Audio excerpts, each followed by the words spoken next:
मूल्य वृद्धि करें, यहाँ की इकोनॉमी को लाभ हो और भारत और बांग्लादेश में ट्रेड डेफिसिट का जो फासला है उसको कम करने में बहुत बड़ी ताकत बन जाएगा। नहीं चाहते हैं कि बांग्लादेश हिंदुस्तान से तो माल लेता रहे और बांग्लादेश से कम सामान हिंदुस्तान आए, नहीं, हम बराबर ही चाहते हैं। बांग्लादेश जैसे छोटे छोटे देश, भारत बांग्लादेश जैसे गरीबी से लड़ रहे देश, सार्क के देश जो गरीबी से जूझ रहे हैं, लड़ाई लड़ रहे हैं, हमारी दुनिया को युद्ध होता है तो कैसे काम करना ये तो आता है, सीमा पर लड़ाई कैसे होगी, सेना क्या करेगी, वायुसेना क्या करेगी, सब आता है। लेकिन टेररिज्म से कैसे निपटना अभी तक दुनिया को समझ नहीं आ रहा है कि रास्ते क्या हो। दोस्तों, बांग्लादेश की पूर्व पीएम शेख हसीना की किस्मत का ताला क्या फिर से खुलने जा रहा है? क्या शेख हसीना फिर से बांग्लादेश की कमर संभालने जा रही हैं? आखिर क्यों बांग्लादेश की राजधानी ढाका समेत कई बड़े शहरों में सेना उतर चुकी है? आखिर क्या सच में भारत के लिए बांग्लादेश की तख्ता पलट का पूरा जिम्मा वहां की आर्मी चीफ ने उठा ली है? आखिर क्यों कहा जा रहा है कि बांग्लादेश की आर्मी चीफ भारत के लिए जान तक देने को तैयार है? और कैसे भारत ने बिना लड़े ही बांग्लादेश की अकड़ निकाल दी? बताएंगे सब कुछ। मगर वीडियो में आगे बढ़े उससे पहले अगर अभी तक आपने हमारे चैनल को सब्सक्राइब नहीं किया है तो प्लीज चैनल को सब्सक्राइब कर लीजिए। दोस्तों, बांग्लादेश में शेख हसीना का जब से तख्ता पलट हुआ है तब से वहां के कट्टरपंथी और दंगाइयों के हौसले और भी ज्यादा अफजाई हो गए हैं और भी ज्यादा बढ़ गए हैं।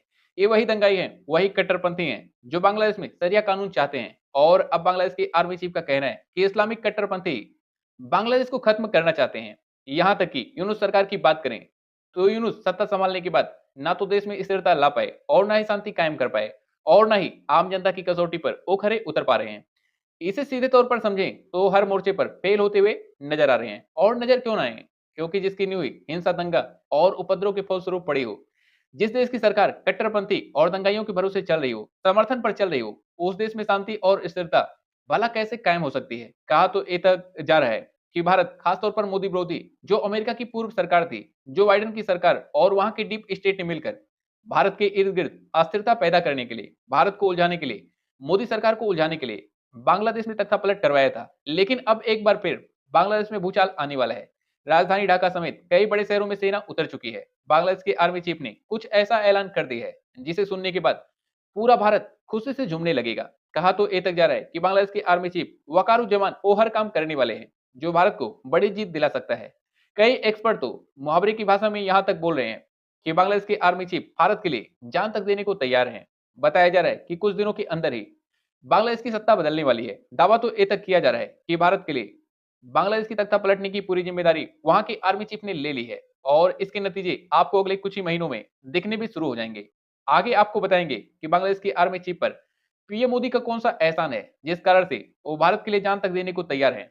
मगर उससे पहले आप बांग्लादेश के नौगठित छात्रों के संगठन एनसीपी जो दावा कर रही है, पहले उसे सुनिए। एनसीपी का आरोप है कि देश की सेना शेख हसीना को फिर से पीएम बनाने की फिराक में लगी हुई है। आपको बता दें कि एनसीपी बांग्लादेश में शेख हसीना के खिलाफ आंदोलन का नेतृत्व करने वाली छात्रों की पार्टी है और अब इन छात्रों के मन में शेख हसीना की वापसी को लेकर किस कदर डर भर गया है, इस बात का अंदाजा आप इसी बात से लगा सकते हैं कि इन छात्रों के मन में इस बात का डर है कि अगर शेख हसीना का फिर से वापसी होती है तो हम लोगों के खिलाफ तगड़ी कार्रवाई भी हो सकती है। इसीलिए बांग्लादेश की मौजूदा सरकार से, यानी यूनुस सरकार से, ये छात्र अब मांग कर रहे हैं कि शेख हसीना की पार्टी आवामी लीग को बांग्लादेश में पूरी तरह से बैन कर दिया जाए, क्योंकि फांसीवादी पार्टी है। इतना ही नहीं, बल्कि इन छात्रों का कहना है कि बांग्लादेश के संवैधानिक ढांचे में तानाशाही पैदा करने की क्षमता है, वहां के संविधान को भी बदला जाए। मतलब साफ है कि बांग्लादेश में शेख हसीना की वापसी का रास्ता साफ साफ दिख रहा है। ये छात्र भी अब मानने लगे हैं कि बांग्लादेश में शेख हसीना की वापसी हो सकती है। चलिए बात करते हैं कि बांग्लादेश के आर्मी चीफ पर पीएम मोदी का कौन सा एहसान है जिस कारण से वो भारत के लिए जान तक देने को तैयार है। आपको बता दें कि कुछ समय पहले एक खबर आई थी कि भारत ने वहां के आर्मी चीफ के तख्ता पलट होने से बचाया था। बांग्लादेश के कुछ सीनियर अधिकारी पाकिस्तान के साथ मिलकर बांग्लादेश के आर्मी चीफ वकारुज्जमान की कुर्सी छीनने की फिराक में थे, क्योंकि वकारुज्जमान भारत के समर्थन में बातें करते हैं और वो हसीना के करीबी भी माने जाते हैं। लेकिन मीडिया रिपोर्ट की माने तो भारत ने अमेरिका और नाटो देशों की मदद से वकारुज्जमान की कुर्सी बचा ली थी और अब इसी का कर्ज बांग्लादेश के आर्मी चीफ उतारने वाले हैं। वकारुज्जमान ने बड़ी ही सटीक प्लानिंग के साथ मोहम्मद यूनुस के तख्ता पलट की तैयारी भी शुरू कर दी है। वकारुज्जमान ने कहा कि बांग्लादेश में इस्लामिक कट्टरपंथी अगले महीने एक बड़ा हमला कर सकते हैं। ऐसे में देश की सुरक्षा के लिए मुझे सड़कों पर सेना उतारनी होगी और इसी बात से आप अंदाजा लगा सकते हैं कि मोहम्मद यूनुस के तख्ता पलटने के दौरान जो कट्टरपंथी, जो दंगाई सड़कों पर दंगा करने उतरेंगे, उन्हें रोकने के लिए, उन्हें रोकने के लिए पहले से ही सेना तैनात है। वकारुज्जमान ने सेना के कई बड़े अधिकारियों के साथ मीटिंग भी की है। यहाँ ध्यान देने वाली बात यह है कि बांग्लादेश के आर्मी चीफ का कहना है कि इस्लामिक कट्टरपंथी बांग्लादेश को खत्म करना चाहते हैं। ऐसे में मुझे सड़कों पर सेना उतारनी पड़ रही है। ये बयान ऐसे समय पर आया है जब बांग्लादेश के कट्टरपंथियों के चलते पिछले 7 महीनों में वहां की बहुत सारी फैक्ट्रियां बंद हो चुकी हैं, जिसकी वजह से वहां के बहुत सारे लोग बेरोजगार हो गए हैं। अब लोग बेरोजगार होंगे और पैसे नहीं होंगे, खाने पीने की दिक्कत होगी, तो जाहिर सी बात है कि वहां के लोग भी सरकार के खिलाफ सड़कों पर उतरेंगे। ऐसे में इन सभी बातों को देखने के बाद ये अंदाजा लगाया जा रहा है कि बांग्लादेश में बहुत जल्दी शेख हसीना की वापसी हो सकती है, और इसका सबसे बड़ा सबूत वहां के आर्मी चीफ वकारुज्जमान के बयान को ही ले सकते हैं। आपको बता दें कि वकारुज्जमान ने कहा कि फैसला लेने का वक्त आ गया है, और उनके इसी बयान पर लोग सवाल उठा रहे हैं कि कैसा फैसला, आखिर किस फैसले का वक्त आ गया है। बांग्लादेश की राजधानी ढाका को पिछले कुछ दिनों से सेना अपने नियंत्रण में ले लिया है, और फौजियों ने सड़क के किनारे अपनी चौकियां भी बना ली हैं। और अब इसी बीच खबर आ रही है कि घबराए हुए मोहम्मद यूनुस पीएम मोदी से मिलना चाहते हैं, मगर पीएम मोदी ने उनसे मिलने से इनकार कर दिया। बांग्लादेश जैसे छोटे छोटे देश, भारत बांग्लादेश जैसे गरीबी से लड़ रहे देश, सार्क के देश जो गरीबी से जूझ रहे हैं, लड़ाई लड़ रहे हैं, उनकी समस्याओं की ओर विश्व ध्यान दे। और इसलिए ऐसे सभी देशों ने मिलकर के हमारी दुनिया को युद्ध होता है तो कैसे काम करना, ये तो आता है। सीमा पर लड़ाई कैसे होगी, सेना क्या करेगी, वायुसेना क्या करेगी, सब आता है। लेकिन टेररिज्म से कैसे निपटना, अभी तक दुनिया को समझ नहीं आ रहा है कि रास्ते क्या हो, और यूएन भी गाइड नहीं कर पा रहा है।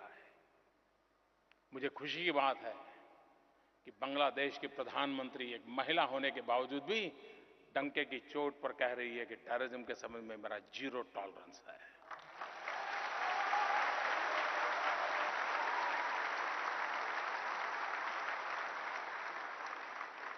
मैं शेख हसीना जी को अभिनंदन करता हूं जो हिम्मत के साथ ये कहें कि टेररिज्म के साथ मेरा जीरो टॉलरेंस है।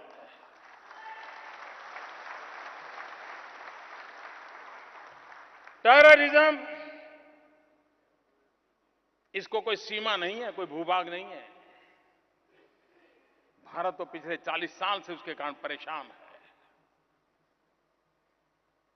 कितने निर्दोष लोगों की जिंदगी तबाह हो जाती है, कितना रक्त बह रहा है। और टेररिज्म के जुड़े हुए लोग क्या पाया उन्होंने, क्या दिया दुनिया को उन्होंने। और इसलिए टेररिज्म का रूप ऐसा है जिसे कोई सीमाएं नहीं है, कोई भूभाग नहीं है, न उसके कोई आदर्श है, न कोई मूल्य है, न कोई संस्कृति है, न कोई परंपरा है। अगर है तो उनका एक ही इरादा है, और वो है मानवता की दुश्मनी। टेररिज्म वो मानवता का दुश्मन है। और इसलिए हम किसी भी पंथ संप्रदाय के क्यों न हो, किसी भी पूजा पद्धति में क्यों न मानते हो, हम पूजा पद्धति में विश्वास करते हो या न करते हो, हम ईश्वर या अल्लाह में विश्वास करते हो या न करते हो, लेकिन मानवता के खिलाफ ये जो लड़ाई चली है, मानवतावादी शक्तियों का एक होना बहुत आवश्यक है। फिलहाल तो आपको क्या लगता है, क्या फिर से बांग्लादेश में तख्ता पलट होने वाला है? क्या फिर से बांग्लादेश की कमान शेख हसीना संभालने वाली है? अपनी राय हमें कमेंट में जरूर बताएं, और इसी तरह की वीडियो देखने के लिए हमारे चैनल करंट तक को लाइक शेयर सब्सक्राइब जरूर करें।